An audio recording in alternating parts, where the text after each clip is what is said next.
Hello mga people, mga human being tips and tricks sa karon!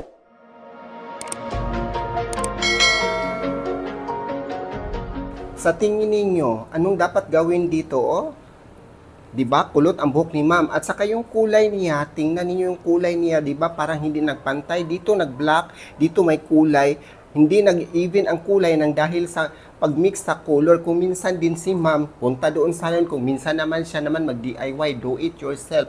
So, ang nangyari, ganyan. Oh. Sa tingin ninyo, kaya itong ninyong iriban? Sige, iriban ninyo kung kaya ninyo itong iriban. Kahit saan ka magpunta, kung ganito ang klase ang buhok, wala na talagang mag-riban. Kasi matakot sila na mabritol. Pero kung ako, ay carry lang to walang problema kung ako trabahoon, anak.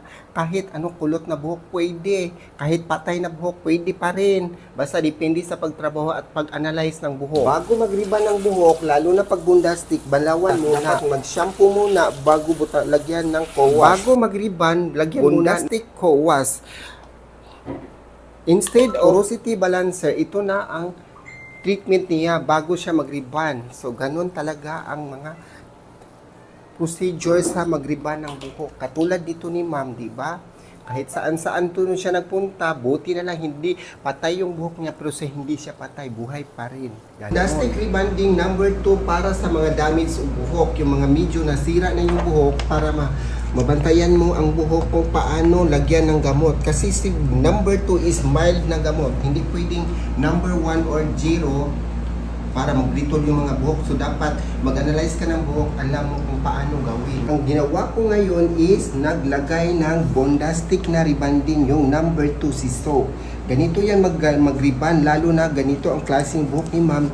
Para bang patay ng buhok ni ma'am, no? Pero buti na lang hindi patay yung may-ari, ang buhok lang. Pero sa tingin niyo, di ba, hirap to mag-riban pag ganito. Pero kung alam mo, kaya mo, trabaho ng husto banding para yung buhok hindi masira, kasi pag masira yan na, masampal ka talaga na customer. Kasi si ma'am ito, hindi naman sa pang ano, every 3 weeks yan nagpakulay ng buhok. Ito ang buhok ni ma'am, ni ma'am girl. So tingin niyo, nawala yung kulay kanina, di ba, dito, ang kulay niya hindi nag-even. Ngayon, sa tingin niyo, di ba, na-wash out yung kulay, yan ang katotohanan. Tapos ito nilagyan ng bondastic rebanding. Ang dito sa dulo kanina, nilagyan rebanding at saka treatment. Ano sa tingin niyo sa buhok ni ma'am?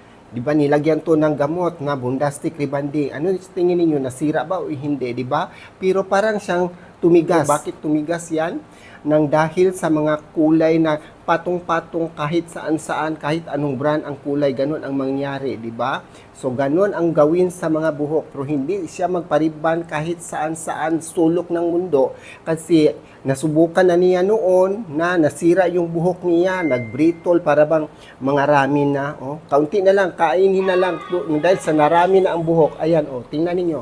Hindi yan nasisira. Pero hindi ako siguradong 100% maganda ang buhok. Pero itry natin. Ngayon, nagplansa naman ako sa buhok ni ma'am. Di ba, nakita naman ninyo, no? Ito na ang resulta niya, nagplansa. Pero hindi ako kumbensado pag kinalabasan. Kasi ang buhok niya is ganito, di ba? Tingin ninyo, maganda ba yan ang resulta? Guess lang, guess po, pagkahuman. Pagkatapos ito, kung ano kayang mangyari sa buhok ni ma'am.